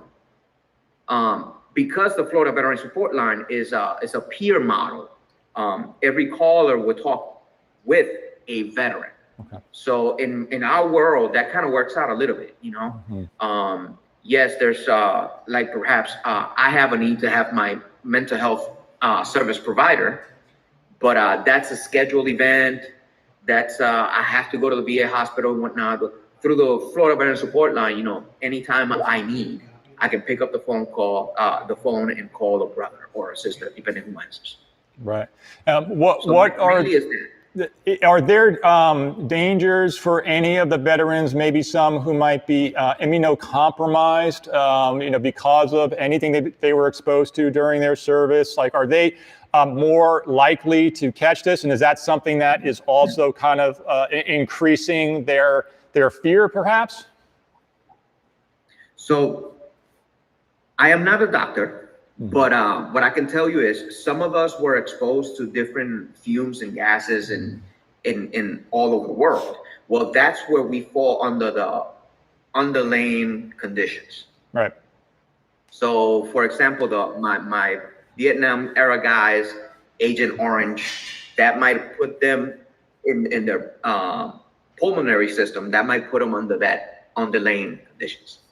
For us, a little bit younger, the OIF, OEF generation, well, we were exposed to things like the fumes from burning pipelines and things like that. Right. So if we develop a problem with our pulmonary system, then yes, because you fall under that underlying conditions.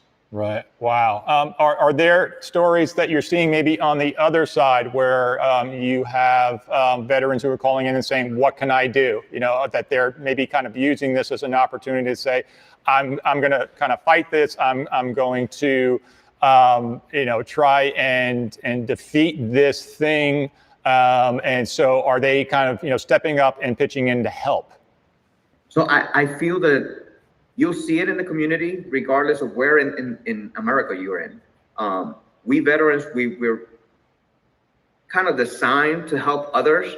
So yes, I have noticed multiple of my brothers and sisters reaching out. Hey, Manny, do you need any help?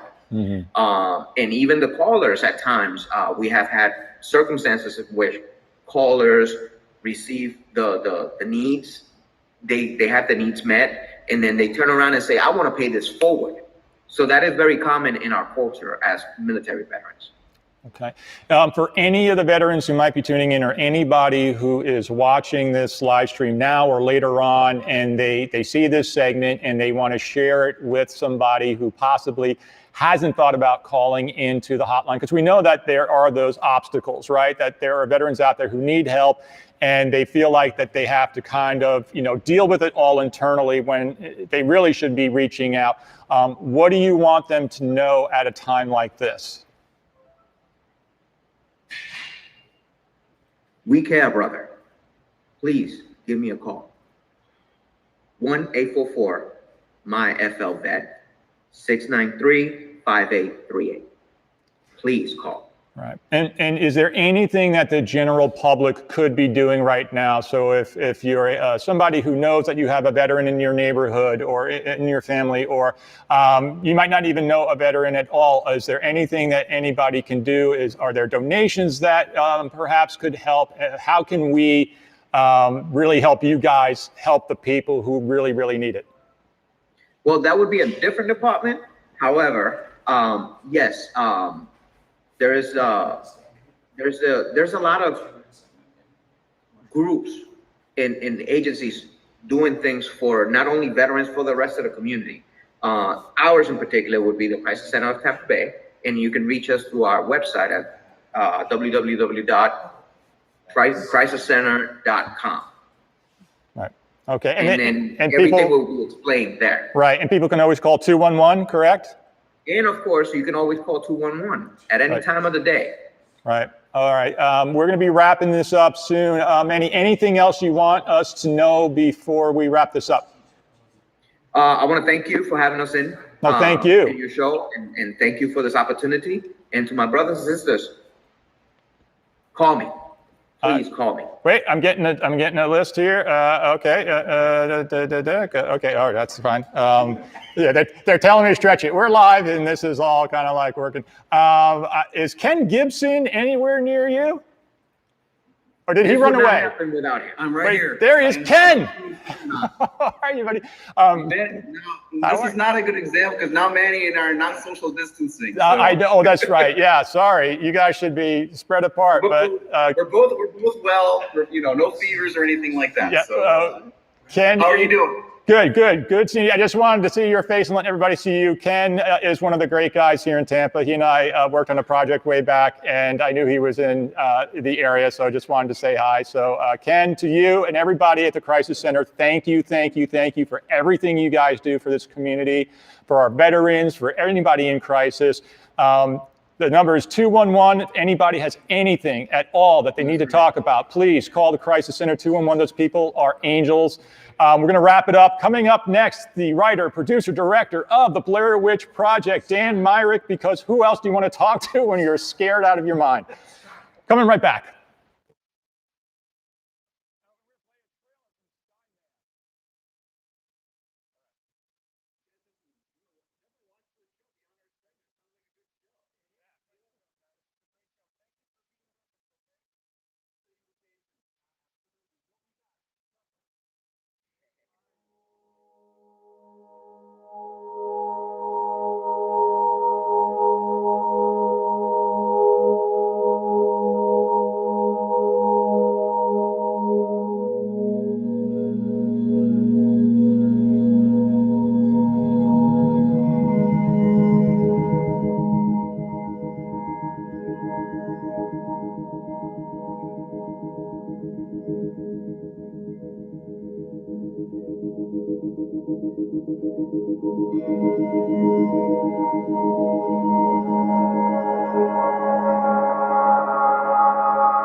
2, 3. State your name for camera, please. My name is Carl Merriweather, and this is my sister Gina Campbell.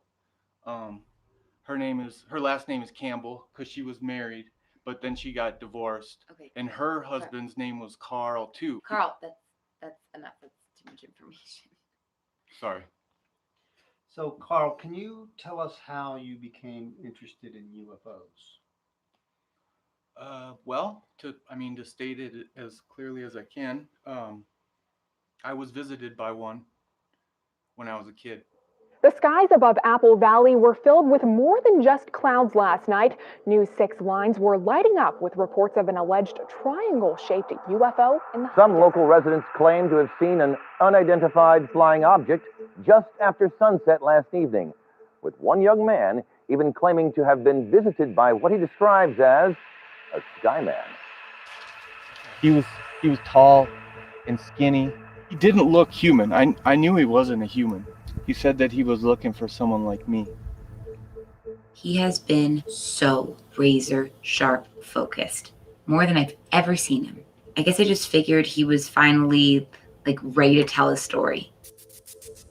Here's the HGH. I'm telling. In 3, 2, 1, you're back up. Hey everybody, welcome back to Live Stream Tampa. My name is Glenn. We're coming to you live from the Custom Built Theater here in Channelside. You were just watching the trailer for Skyman, created by the legend himself, writer, producer, director, Dan Myrick. Dan, how are you, sir? I'm very good, thank you. It's been a little weird the last couple of weeks, but overall, trying to stay productive.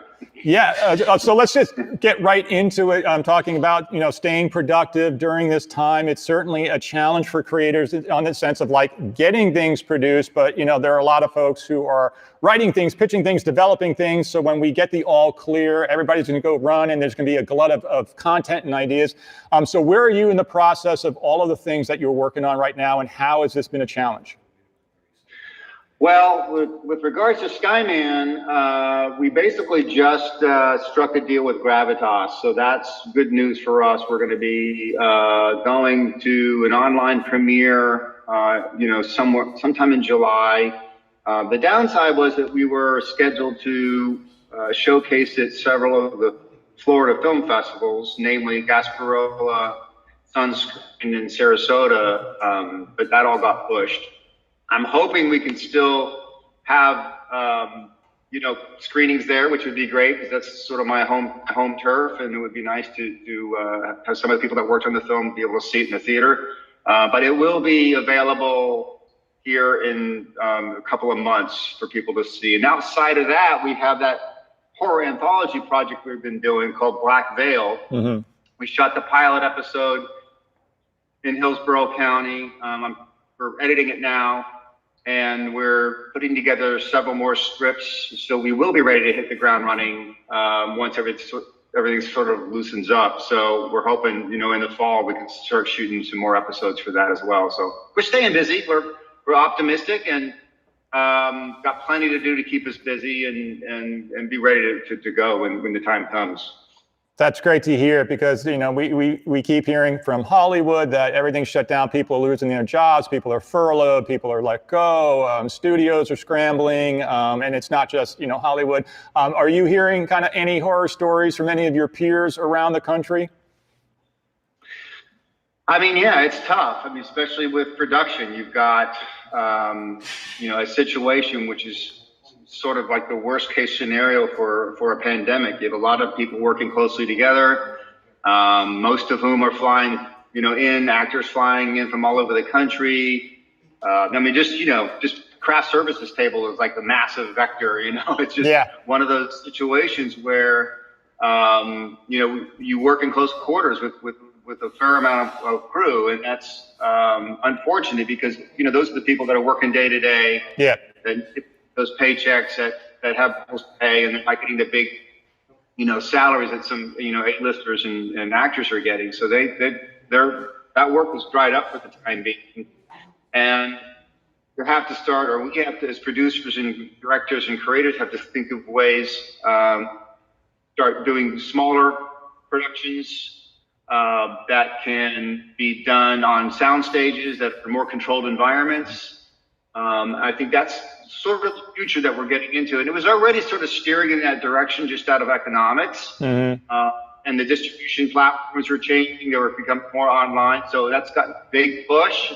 But, you know, a lot of production methodologies were not ready for that yet. And now they're being forced to really think that through. But I think it's going to be painful for a while. But in the end, there's going to be a lot more options, I think, out there for people. Yeah, it seems like there's going to be this sort of new normal when we come out of this, and some of the stuff that we're learning and adapting to is going to be things that actually stick. You know, so it's going to be kind of a weird time. It'll be, you know, sort of perilous at first. You know, Dan, obviously, you're known for scaring the crap out of us, the Blair Witch Project, and a lot of the stuff that you've done. Could you have imagined anything like this? Like, could you have sat down and said, interior, man bites bat? Like, you know, like. I mean, the sad truth is that guys like me do imagine this stuff. We're you know, sort of dwell in that dark space of our head. And I've always loved pandemic movies and things like that. And it's, but you never, it's just like anything. It's like Jaws or any horror movie that you think of it. You don't really think it's going to happen to you. It's, right. It's that sort of disconnect we have as filmmakers. Like, oh, how cool would it be if the worst case scenario happened to you? And that's what makes it entertaining and engaging. But you don't actually think the movie in your head will become reality. You don't actually think there's going to be a 40-foot shark patrolling the waters outside your house, or right. a guy in a mask stalking you. But here we are in effectively a pandemic movie, and having to sort of deal with the life is crazier than art scenario that you know, I just always thought was in the history books, right? You know, I was under this false impression that we had the technology and the science that we could kind of keep, you know, things like the Spanish flu and the plague and all that at bay. We don't hear about those things anymore. But you know, Mother Nature has a way of reminding us that we aren't really as in control as we like to think we are, and that is the root of horror. Yeah. At the end of the day, is making humans feel vulnerable.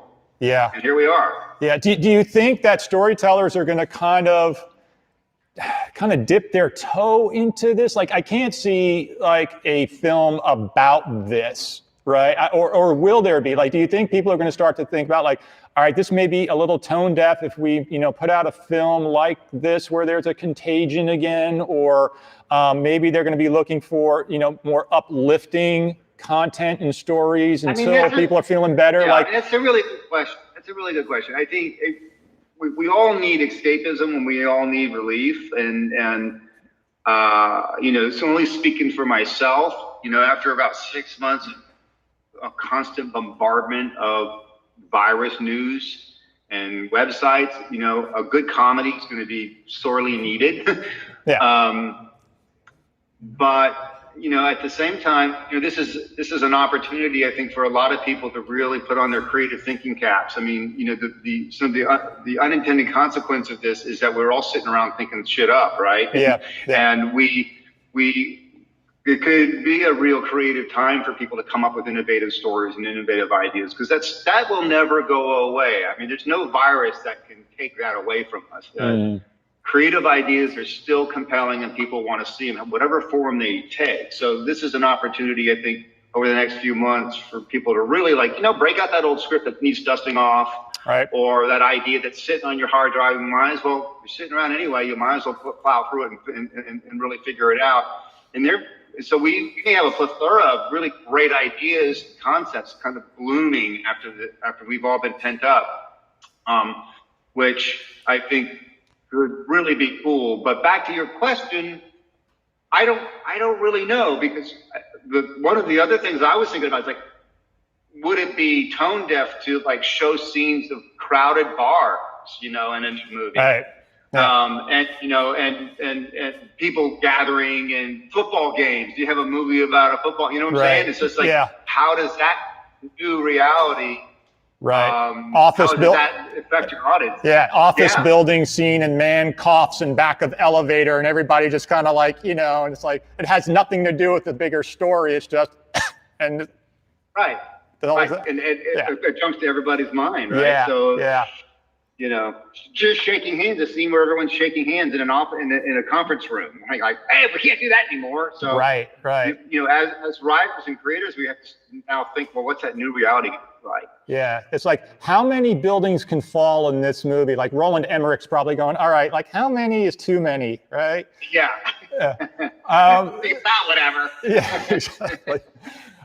So Dan, we've been keeping the show pretty light as much as we can. So you're a master storyteller. Are there any funny stories from your career going all the way back to the beginning to now? Like, what's the funniest thing that has happened to you? Or maybe the most horrifically funny thing that has happened during your career, other than COVID, of course? Well, I mean, certainly Blair has plenty of stories back in the days when, we were just like a bunch of knuckleheads, operating out of Orlando. And I think a story I like to tell often, I mean, we had a small little crappy office in downtown Orlando, and we were editing the movie there on an Avid, I believe. Might even be a Media 100. It goes that far back. That's back in the day. Yeah. 8 gigs of storage. So when we sold the movie at Sundance, we had high expectations and everyone was very excited. But Artisan at the time that bought the movie, they had done Pi the year before, and Pi I think did about $3 or $4 million. And so we were all cocky, having dinner with the Artisan executives, and we're just a bunch of knuckleheads from Orlando, and we were into foosball. We really loved football. We had a crappy little kind of Target foosball table at the office, and we got addicted to it. So we bet the Artisan guys that, look, if Blair Witch breaks 30 million at the box office in its whole run, you have to buy us a competition grade, like, walk into the bar, first class foosball table. Whatever, no problem. So we broke like 30 million in the first weekend. And and I remember we called up the executives of the Artisan a few weeks later. Hey, remember that foosball table bet? And lo and behold, like a week later, it came pulling up in the truck, and they delivered it to the office. It was awesome. So that was a lot of fun. I mean, that thing's still floating around somewhere, but we got a lot of use out of it. Had you known, you probably should have gone, hey, we want a G6. Okay. Yeah, I want to do F-150 or something. Yeah, exactly. But yeah, it was one of those things that, again, we were kind of half joking around at dinner, and none of us were really expecting it to be anything as big as it became. But there's a lot of those fish out of water stories that we have because it was such a big phenomenon, and I remember those days fondly. I bet you do, and thank you so much for basically kind of like laying the groundwork for so much of what we've been enjoying over the years, and people making films, kind of sort of on the cheap, but you guys, you created something that people will never be able to forget. And thanks for doing that. Thanks for joining us today. We got to wrap this up. Want to thank all of our guests today. Thank you all for tuning in. We will be back next week for episode 6. Dan, good luck with everything that you're working on. We look forward to seeing it. And we got, I'm being told we got one more segment. I'm going to be sticking around. So what? Pete Guzzo, producer Pete Guzzo is going to join us. So stick around. This is going to be great. I mean, I don't know how you follow Dan Myrick, but Pete's going to try. So yeah, we'll be right back. Stay tuned. Thanks again, Dan.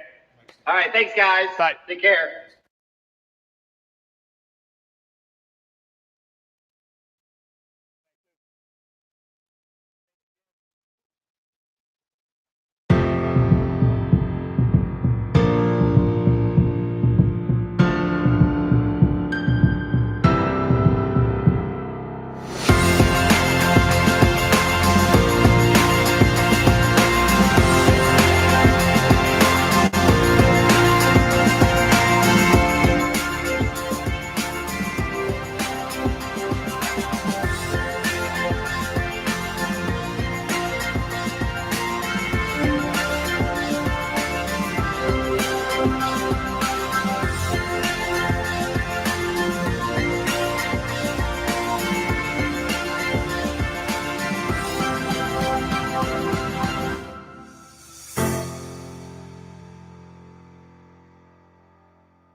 Hi, I'm Rusty Wallace. And I'm Johnny Bench. And we're no strangers to big time pain. Which is why we trust Blue Emu's pain relief products. I use it every day to keep me on the move because winning never gets old. Blue Emu pain relief products, non-greasy, deep penetrating formula, gets down deep into your muscles and joints to do its magic.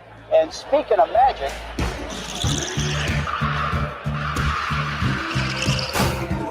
Blue Emu, maximum pain relief, the official pain relief cream of NASCAR.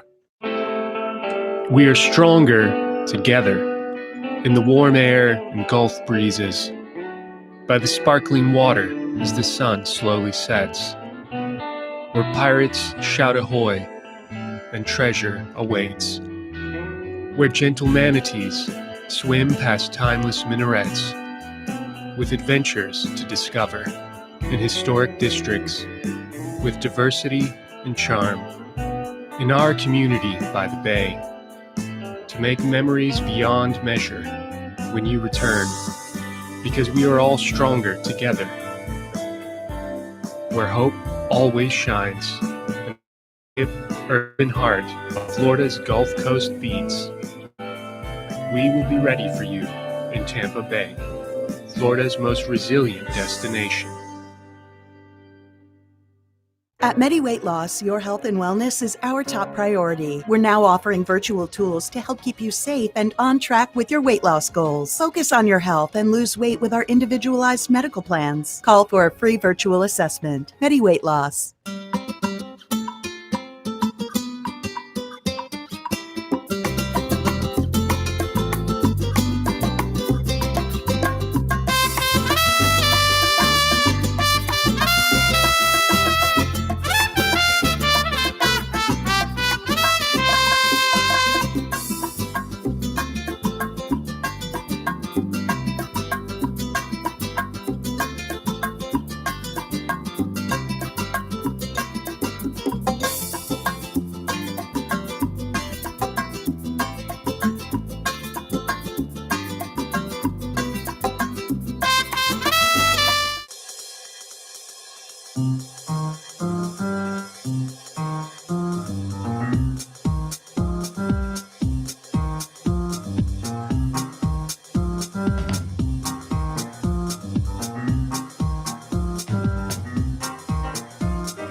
hey Frank, make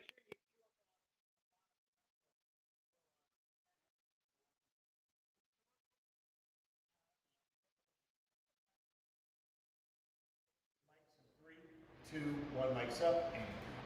Hey everybody, welcome back to Live Stream Tampa. I am your host today, Glenn. I believe Tyler will be back next week. We are coming to you live from the custom-built amusement park and carousel ride here in Channelside. And this is our final segment of the day. With us, a very special guest, the man who created all of this, producer, writer, director, entrepreneur, Pete Guzzo. Pete, how are you?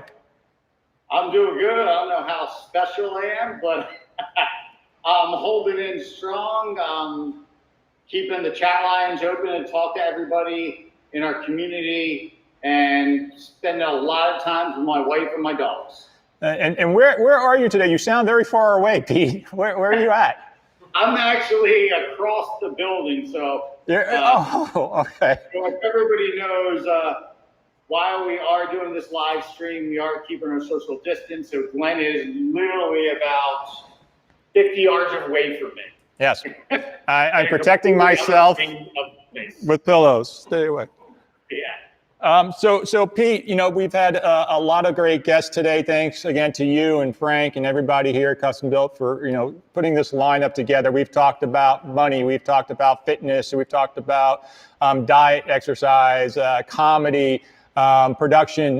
You, of course, run Custom Built, and you have a lot of information to share with us about, you know, production companies, small business, and the challenges you guys are facing given all of this COVID craziness.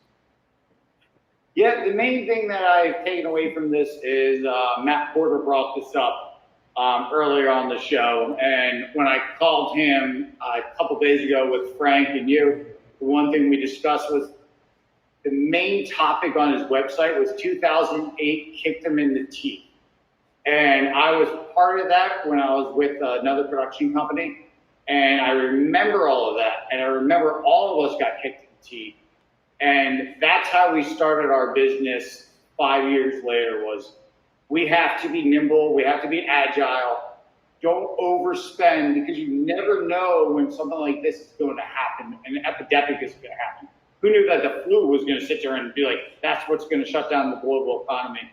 And that was like my main takeaway from 2008. And that is what we built into our company now.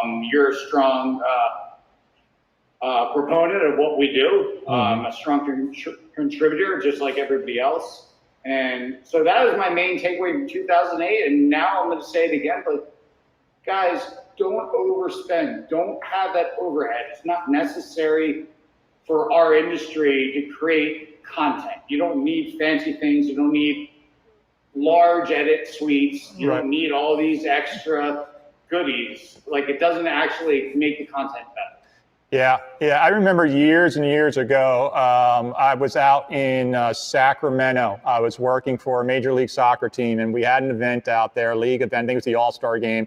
And it was right after the bubble burst on the .com thing, right? And, we were driving to our hotel, and we're passing all these buildings, and the taxi driver, because they, people still use taxis back then, right? The taxi driver's like, you see all these offices? They're all empty. We're like, really? He's like, yeah, they were all full of like these .coms, and they all spent money on these big offices, and it was, everybody was, pouring money into offices and overhead, and then the .com thing went, and they were all empty. I know. I mean, that's the biggest problem, and I dealt with that personally when I worked at the company. We had a great CEO who did his best to keep the company moving forward. But my biggest thing right now is to tell guys to not do that again. Don't repeat the cycle. This is the second time in my lifetime. I'm 41, so I'm not old, but I am old enough to remember. Hey. The cycles, I know. You're only 41 too. Yeah. At least for the show. So this is from the fountain of youth. The cycle, the way business works, and the way the economy works. Yeah. And there's a certain point where it's like, don't overspend, don't have that overhead. But what we've been telling everybody, and Albert, who's a psychologist last week, who came on the show, and other people talked about as well, was now is the time to take your business to the next level. Now is the time to create new endeavors. What else can you do with your business at this point? That's why we created Livestream Tampa, is to promote that, hey, this is a way into another evolution of your business for other clients. So, I mean, I would like to get your take on it because I think you're a little smarter than me. So, yeah. I'll let you ask a question now, and then I'll answer. Yeah, I mean, I think, it's going to be interesting when we come out of this, because there are going to be companies that say, listen, we need to be nimble. We need to get used to working remotely, maybe decreasing our overhead and thinking about how we're structured, right? And it had been kind of going that way for a while, where, there was sort of like virtual offices. Like, do we need, offices anymore? And, the ad industry where I'm from, I remember there was a time when, people were talking about that, like, do you need to have employees in a cubicle when they can all be creating from home or remotely? But there were some people who were like, hey, a company is only as good as its culture. And if you have people who are all far afield, then you really don't have a company culture. So there's going to be this sort of, I think, rub between the two, where you're going to have those traditionalists who do believe in brick and mortar and do believe in people coming in every day and gathering and being in the same room and creating kind of a physical energy. There's going to be a need for that, and there are going to be people who want to do that, but there are going to be other people who are going to be like you were saying, like, don't overspend. You can have a company where you don't actually have, necessarily all this overhead, all these fixed costs, and they're going to be able to provide services just as well as anybody else. And I think we're going to see, more and more of that divide, and maybe there'll be some gray in the middle. But that's probably what's going to happen coming out of this. Yeah, I 100% agree. And I think one of the evolutions that's been happening, at least in our industry, in the advertising industry, and the marketing industry, is that I've been part of HSN, I've been part of Tampa Digital. When all the good people leave, the one thing I understand the most is that the smart people evolve, and we all have companies, and we all keep working together, and we create teams. And the one thing I would say to people who haven't evolved into that proponent yet is that if you did lose your job, gravitate towards people, keep the text messaging going, keep emails going, keep evolving with each other, and figure out how can we create new businesses or new ideas and just new concepts that you're going to make money off of. I mean, at the end of the day, unfortunately, all of us need to make money. Yeah. We need to. Yeah. We need to put food on the table. We need to have money in our bank account. Yeah. I'm never going to be a millionaire. I'm never going to be rich. But I tell you what, my wife doesn't care if I can't provide food on the table. It doesn't have to be a lot of food, it just has to be some food. Yep. So I just tell everybody, just keep creating, come up with concepts and ideas. And I mean, that's what you need to do. Yeah. Everybody needs a job, and I know people work for corporations and companies. I did in the past. But the one thing you don't ever want to be locked into is relying on that one entity. Yeah, don't put all your eggs into that one basket, because we know what can happen, right? I'm getting the wrap it up signal. I'm still wrapped up on my own show. Listen, talk to Frank. Yeah, you're the one who said 6 minutes. Anyway. I did say 6 minutes. Yeah. So once again, Glenn, thank you for coming on the show, man. I appreciate you for filling for Tyler. You did an amazing job. Thank you, sir. And all of our guests were amazing, and everybody really contributed a lot of crucial information and comedy, and just a little bit of a break from what's going on right now. Yeah. And I'll see you 50 yards away when you leave the building. Wait, we were supposed to have live music, so why don't you sing us out of this segment, Pete? I have the worst voice in the world, so that's not going to happen. I have too much New Jersey in my mouth. All right, thanks everybody for tuning in.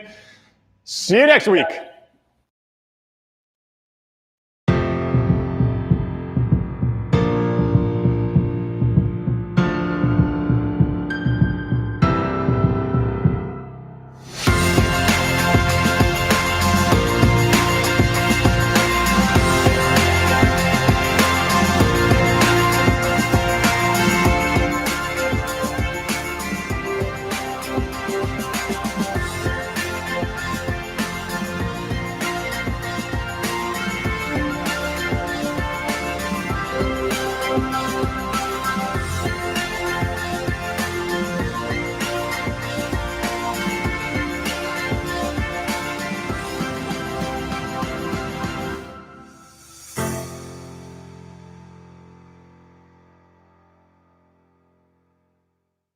Hi, I'm Rusty Wallace. And I'm Johnny Bench. And we're no strangers to big time pain. Which is why we trust Blue Emu's pain relief products. I use it every day to keep me on the move, because winning never gets old. Blue Emu pain relief products, non-greasy, deep penetrating formula, gets down deep into your muscles and joints to do its magic.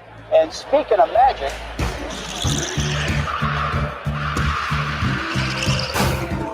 Blue Emu, maximum pain relief, the official pain relief cream of NASCAR. We are stronger together in the warm air and Gulf breezes, by the sparkling water as the sun slowly sets, where pirates shout ahoy and treasure awaits, where gentle manatees swim past timeless minarets, with adventures to discover in historic districts, with diversity and charm, in our community by the bay, to make memories beyond measure when you return, because we are all stronger together, where hope always shines and the hip, urban heart of Florida's Gulf Coast beats, we will be ready for you in Tampa Bay, Florida's most resilient destination. At Medi Weight Loss, your health and wellness is our top priority. We're now offering virtual tools to help keep you safe and on track with your weight loss goals. Focus on your health and lose weight with our individualized medical plans. Call for a free virtual assessment. Medi Weight Loss.